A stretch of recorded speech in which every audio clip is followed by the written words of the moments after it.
தந்தை, மகன், தூய் ஆவியாரின் பெயராலே ஆமென். சிலுவை பயணம் இறைமகன் இயேசுவின் வாழ்க்கை பயணம்.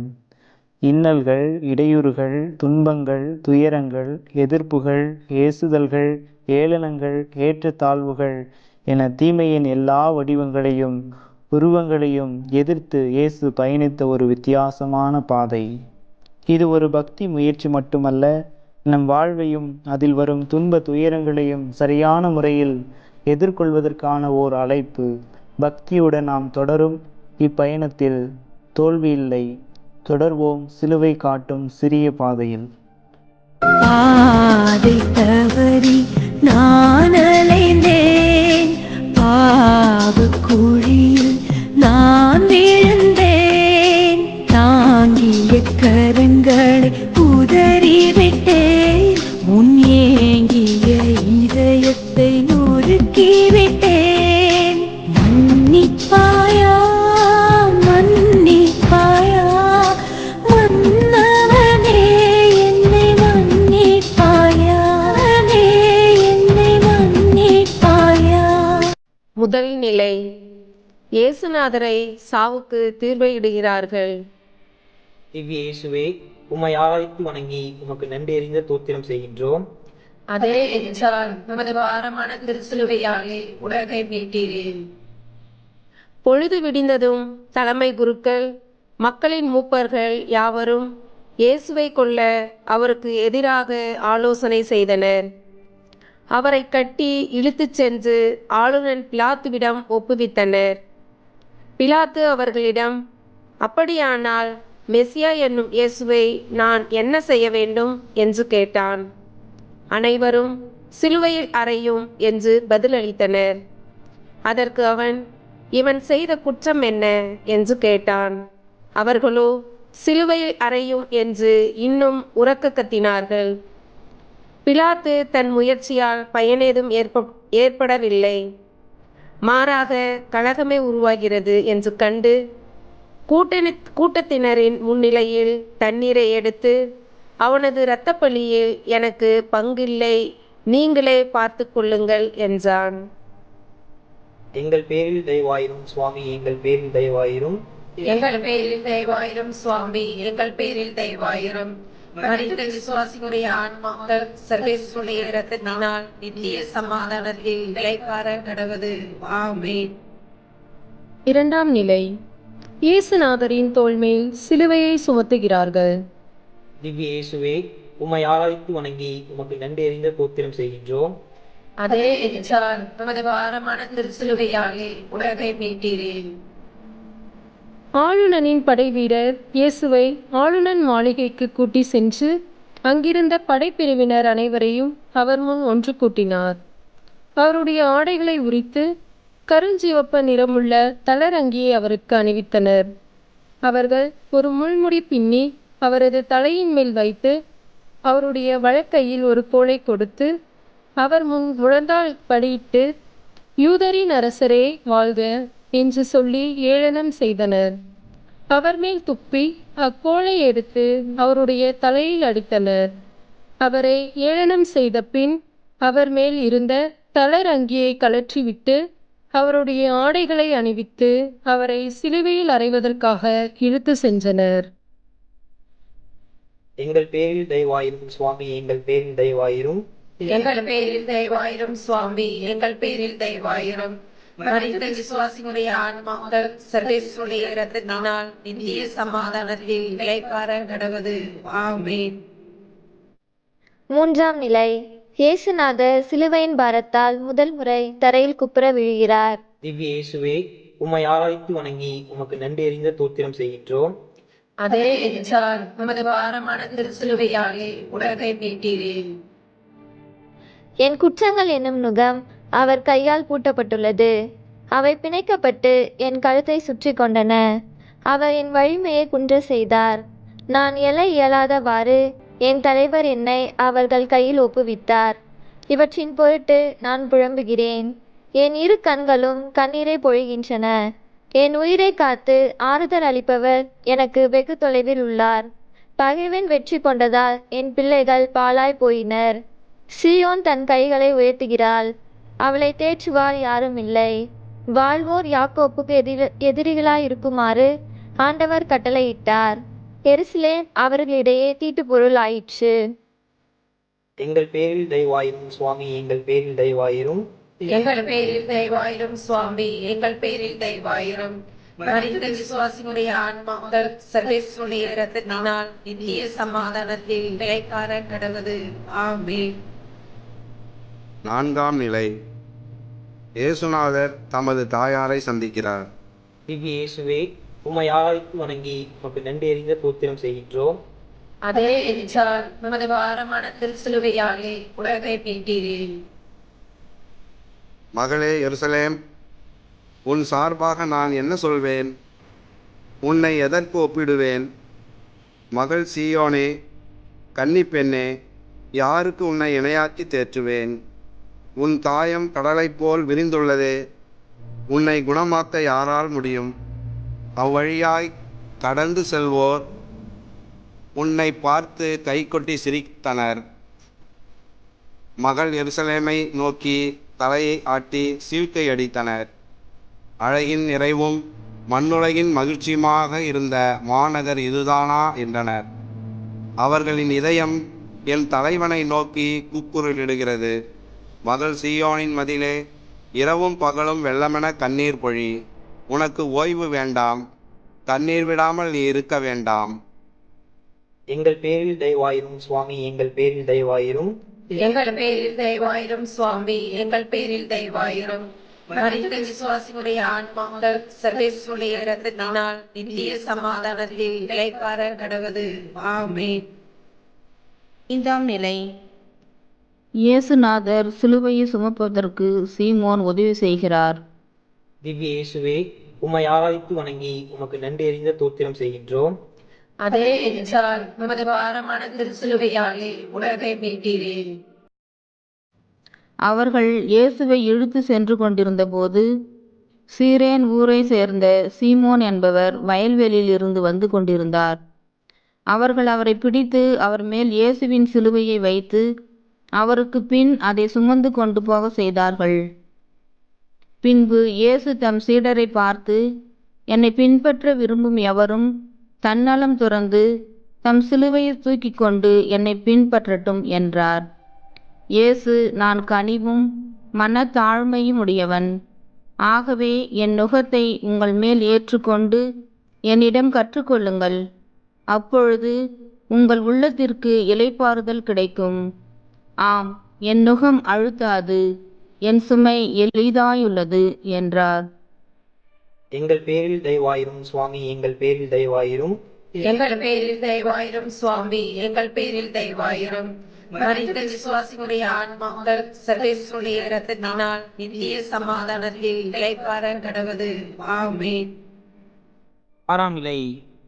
இயேசுவின் முகத்தை ஒரு பெண் துடைக்கிறாள். திவ்ய இயேசுவே, உம்மை ஆராய்த்து வணங்கி உமக்கு நன்றி தோத்திரம் செய்கின்றோம். அதே என்றால் நமது பாரமான திருச்சிலுவையாலே உலகை மீட்டீரே. இதற்கு நேர்மையாளர்கள், ஆண்டவரே, எப்பொழுது உம்மை பசியுள்ளவராக கண்டு உணவளித்தோம், அல்லது தாகமுள்ளவராக கண்டு உமது தாகத்தை தணித்தோம்? எப்பொழுது உம்மை அந்நியராய் கண்டு ஏற்றுக்கொண்டோம், அல்லது ஆடை இல்லாதவராக கண்டு ஆடை அணிவித்தோம்?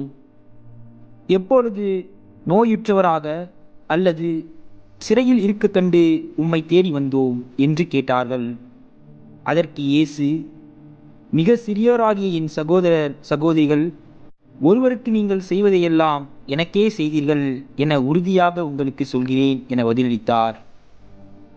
எங்கள் பேரில் தயவாயிரும் சுவாமி, எங்கள் பேரில் தயவாயிரும். எங்கள் பேரில் தயவாயிரும் சுவாமி, எங்கள் பேரில் தயவாயிரும். மரித்த விசுவாசிகளுடைய ஆன்மாக்கள் சர்வேஸ்வருடைய இரத்தத்தினால் நித்திய சமாதானத்தில் இளைப்பாற கடவது. ஆமென். ஏழாம் நிலை. இயேசுநாதர் சிலுவையின் பாரத்தால் இரண்டாம் முறை தரையில் குப்புற விழுகிறார். திவ்ய இயேசுவே, உம்மை ஆராய்த்து வணங்கி உமக்கு நன்றி தோத்திரம் செய்கின்றோம். அதே என்றால் நமது பாரமான திருச்சிலுவையாலே உலகை மீட்டீரே. அவர் இகழப்பட்டார், மனிதரால் புறக்கணிக்கப்பட்டார். வேதனையுற்ற மனிதராய் இருந்தார். நோயுற்று நலிந்தார். காண்போர் தம் முகத்தை மூடிக்கொள்ளும் நிலையில் அவர் இருந்தார். அவர் இழிவுபடுத்தப்பட்டார். அவரை நாம் மதிக்கவில்லை. மெய்யாகவே அவர் நம் பிணிகளை தாங்கிக் கொண்டார்.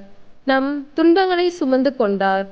நாமோ அவர் கடவுளால் வதைக்கப்பட்டு நொறுக்கப்பட்டவர் என்றும் சிறுமைப்படுத்தப்பட்டவர் என்றும் எண்ணினோம். அவரோ நம் குற்றங்களுக்காக காயமடைந்தார். நம் தீச்செயல்களுக்காக நொறுக்கப்பட்டார். நமக்கு நிறைவாழ்வை அளிக்க அவர் தண்டிக்கப்பட்டார். அவர் தம் காயங்களால் நாம் குணமடைகின்றோம்.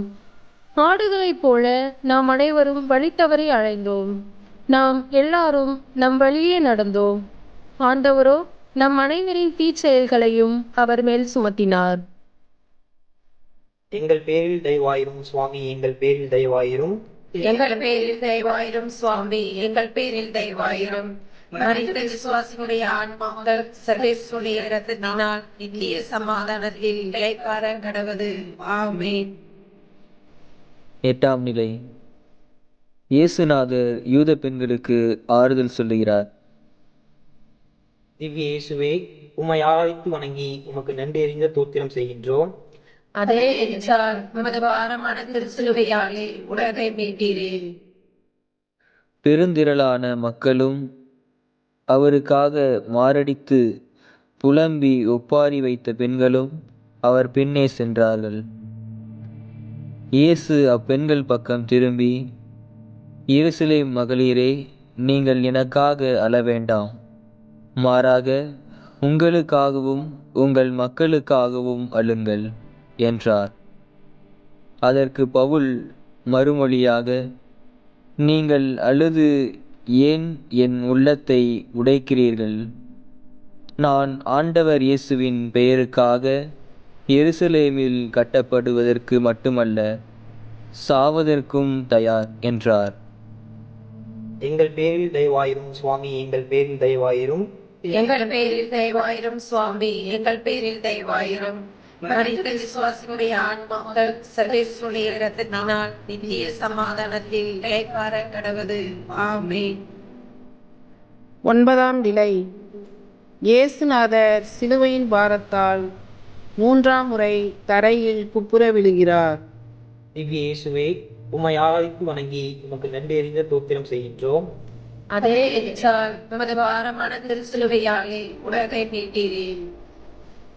இறைவா, என் இறைவா, ஏன் என்னை கைவிட்டீர்? என்னை காப்பாற்றாமலும் நான் தேம்பி சொல்வதை கேளாமலும் ஏன் வெகு தொலைவில் இருக்கின்றீர்? ஆண்டவரே, உமது பேரிரக்கத்தை எனக்கு காட்ட மறுக்காதேயும்.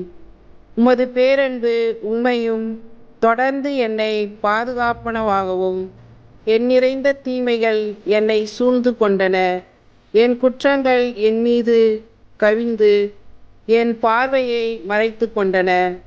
அவை என் முடிகளை விட மிகுதியானவை. என் உள்ளம் தளர்ந்து என்னை கைவிட்டது. ஆண்டவரே, என்னை விடுவிக்க மனமிசைந்தருளும். ஆண்டவரே, எனக்கு உதவி செய்ய விரைந்து வாரும். எங்கள் பேரில் தயவாயிரும் சுவாமி, எங்கள் பேரில் தயவாயிரும். எங்கள் பேரில் தயவாயிரும் சுவாமி, எங்கள் பேரில் தயவாயிரும். மரித்த விசுவாசிகளுடைய ஆன்மாக்கள் சர்வேஸ்வருடைய இரத்தத்தினால் நித்திய சமாதானத்தில் இளைப்பாற கடவது. ஆமென். 10ஆம் நிலை. இயேசுவின் ஆடைகளை தலைகிறார்கள். திவ்ய இயேசுவே, உம்மை ஆராய்த்து வணங்கி உமக்கு நன்றி தோத்திரம் செய்கின்றோம். அதே என்றால் உமது பாரமான திருச்சிலுவையாலே உலகை மீட்டீரே. இயேசுவை சிலுவையில் அறைந்த பின் படைவீரர் அவருடைய மேலாடைகளை 4 பாகமாய் பிரித்து ஆளுக்கு ஒரு பாகம் எடுத்துக்கொண்டார்கள். அங்கியையும் அவர்களே எடுத்துக்கொண்டனர். அந்த அங்கி மேலிருந்து கீழ் வரை தையலே இல்லாமல் நெய்யப்பட்டிருந்தது. எனவே அவர்கள் ஒருவரை ஒருவர் நோக்கி, அதை கிழிக்க வேண்டாம், அது யாருக்கு கிடைக்கும் என்று பார்க்க சீட்டு குலுக்கி போடுவோம் என்றார்கள். என் ஆடைகளை தங்களுக்குள் பகிர்ந்து தன் உடை மீது சீட்டு போட்டார்கள் என்னும் மறைநூல் வாக்கு இவ்வாறு நிறைவேறியது. எங்கள் பேரில் தயவாயிரும் சுவாமி, எங்கள் பேரில் தயவாயிரும். எங்கள் பேரில் தயவாயிரும் சுவாமி, எங்கள் பேரில் தயவாயிரும். மரித்த விசுவாசிகளுடைய ஆன்மாக்கள் சர்வேஸ்வருடைய இரத்தத்தினால் நித்திய சமாதானத்தில் இளைப்பாற கடவது. ஆமென். 11ஆம் நிலை. இயேசுநாதரை சிலுவையில் அறைகிறார்கள். திவ்ய இயேசுவே, உம்மை ஆராய்த்து வணங்கி உமக்கு நன்றி அறிந்த தோத்திரம் செய்கின்றோம். அதே என்றால் உமது பாரமான திருச்சிலுவையாலே உலகை மீட்டீரே. அப்போது பிலாத்து அவரை சிலுவையில் அறையுமாறு அவர்களிடம் ஒப்புவித்தான். அவர்கள் இயேசுவை தம் பொறுப்பில் ஏற்றுக்கொண்டார்கள். இயேசு சிலுவையை தாமே சுமந்து கொண்டு மண்டை ஓட்டு இடம் என்னுமிடத்திற்கு சென்றார். அதற்கு எபிரேய மொழியில் கொல்கொதா என்பது பெயர். அங்கே அவர்கள் இயேசுவையும் அவரோடு வேறு இருவரையும் சிலுவைகளில் அறைந்தார்கள். அவ்விருவரையும் இரு பக்கங்களிலும் இயேசுவை நடுவிலுமாக அறைந்தார்கள். பிலாத்து குற்ற அறிக்கை ஒன்று எழுதி அதை சிலுவையின் மீது வைத்தான். அதில் நாசரேத்து இயேசு யூதர்களின் அரசன் என்று எழுதியிருந்தது. சிலுவை அருகில் இயேசுவின் தாயும் தாயின் சகோதரியும் குலோபாவின் மனைவியுமான மரியாவும் மகதலா மரியாவும் நின்று கொண்டிருந்தனர். எங்கள் பேரில் தயவாயிரும் சுவாமி, எங்கள் பேரில் தயவாயிரும். எங்கள் பேரில் தயவாயிரும் சுவாமி, எங்கள் பேரில் தயவாயிரும். மரித்த விசுவாசிகளுடைய ஆன்மாக்கள் சர்வேஸ்வருடைய இரத்தத்தினால் நித்திய சமாதானத்தில் இளைப்பாற கடவது. ஆமென். 12ஆம் நிலை. இயேசுநாதர் சிலுவையில் இறக்கிறார். திவ்ய இயேசுவே, உம்மை ஆராய்த்து வணங்கி உமக்கு நன்றி அறிந்த தோத்திரம் செய்கின்றோம். அதே என்றால் உமது பாரமான திருச்சிலுவையாலே உலகை மீட்டீரே. நண்பகல் 12 மணி முதல் பிற்பகல் 3 மணி வரை நாடு முழுவதும் இருள் உண்டாயிற்று. 3 மணி அளவில் இயேசு ஏலி ஏலி லேமா சபக்தானி, அதாவது என் இறைவா என் இறைவா ஏன் என்னை கைவிட்டீர் என்று உரத்த குரலில் கத்தினார். இயேசு மீண்டும் உரத்த குரலில் கத்தி உயிர் விட்டார். நூற்றுவர் தலைவரும் அவரோடு இயேசுவை காவல் காத்தவர்களும் நிலநடுக்கத்தையும் நிகழ்ந்த யாவற்றையும் கண்டு மிகவும் அஞ்சி இவர் உண்மையாகவே இறைமகன் என்றார்கள்.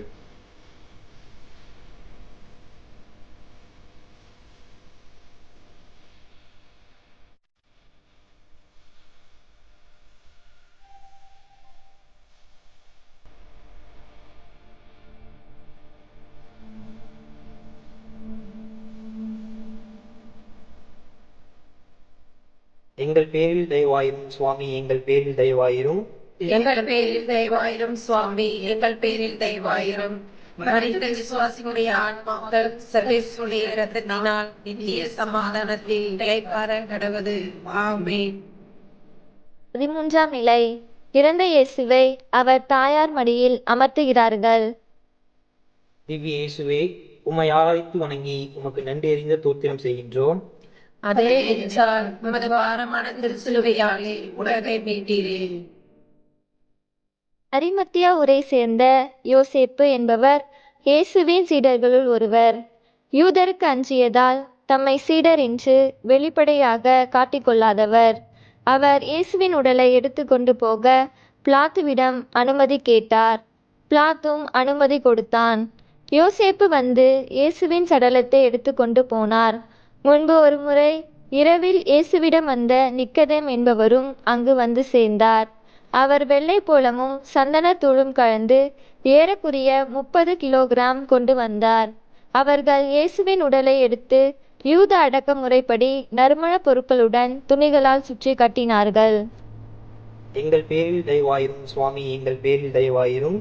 எங்கள் பேரில் தயவாயிரும் சுவாமி, எங்கள் பேரில் தயவாயிரும். மரித்த விசுவாசிகளுடைய ஆன்மாக்கள் சர்வேஸ்வருடைய இரத்தத்தினால் நித்திய சமாதானத்தில் இளைப்பாற கடவது. ஆமென். 14ஆம் நிலை. இயேசுநாதரை கல்லறையில் அடக்கம் செய்கிறார்கள். திவ்ய இயேசுவே, உம்மை ஆராய்த்து வணங்கி உமக்கு நன்றி அறிந்த தோத்திரம் செய்கின்றோம். அதே என்றால் உமது பாரமான திருச்சிலுவையாலே உலகை மீட்டீரே. அவர் சிலுவையில் அறையப்பட்டிருந்த இடத்தில் ஒரு தோட்டம் இருந்தது. அங்கே புதிய கல்லறை ஒன்று இருந்தது. அதில் அதுவரை யாரும் அடக்கம் செய்யப்படவில்லை. அன்று பாஸ்கா விழாவுக்கு ஆயத்த நாளாய் இருந்ததாலும் அக்கல்லறை அருகில் இருந்ததாலும் அவர்கள் இயேசுவை அதில் அடக்கம் செய்தார்கள். கலிலேயாவில் இருந்து அவரோடு வந்திருந்த பெண்கள் பின்தொடர்ந்து சென்று கல்லறையை கண்டார்கள். அவருடைய உடலை வைத்து விதத்தை பார்த்து விட்டு திரும்பி போய் நறுமண பொருள்களையும் நறுமண தைலத்தையும் ஆயத்தம் செய்தார்கள். கட்டளைப்படி அவர்கள் ஓய்வு நாளில் ஓய்ந்திருந்தார்கள். எங்கள் பேரில் தயவாயிரும் சுவாமி, எங்கள் பேரில் தயவாயிரும். எங்கள் பேரில் தயவாயிரும் சுவாமி, எங்கள் பேரில் தயவாயிரும். மரித்த விசுவாசிகளுடைய ஆன்மாக்கள் சர்வேஸ்வருடைய இரத்தத்தினால் நித்திய சமாதானத்தில் இளைப்பாற கடவது. ஆமென். பாதை தவறி நான்